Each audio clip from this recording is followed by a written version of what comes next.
Apple just recently announced the 10th generation iPad with new updated specs and brand new colors, but at $450, there's a lot better iPad options out there. Let's talk about it.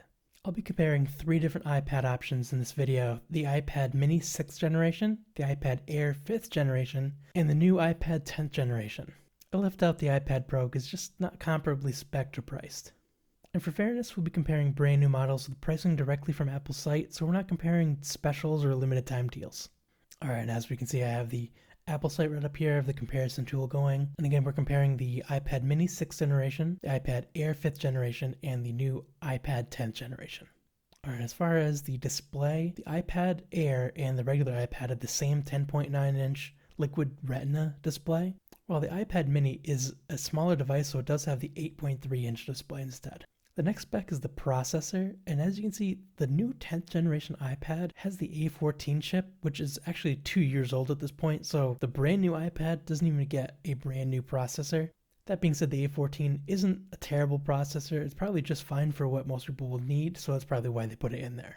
And I see the iPad mini has a slightly newer processor with the A15, while the iPad Air has the M1 processor, and that's the same chip that's in both the iPad Pro and in the 13-inch MacBook Air and MacBook Pro. As we scroll down here, we see that the camera in the front and rear of the device are the same across the board, so really you're not getting anything better by choosing any of the other options. And that goes the same with all devices here have USB-C for charging, and they all have the option for 5G connectivity. They all have Touch ID as well as storage options up to 256 gigabytes. One big difference between these devices is the Apple Pencil support, and as you can see when I scroll down, both the iPad mini and the iPad Air support the brand new Apple Pencil 2, whereas the iPad 10th generation still only supports the old version 1 Apple Pencil, which I find to be a really weird choice. Now, this only made sense in the previous iPads because those had lightning ports for charging, so you could just plug the old Apple Pencil directly into the iPad. But now the iPad has USB-C for charging, so you have nowhere to plug the Apple Pencil into. You would either have to have an older iPad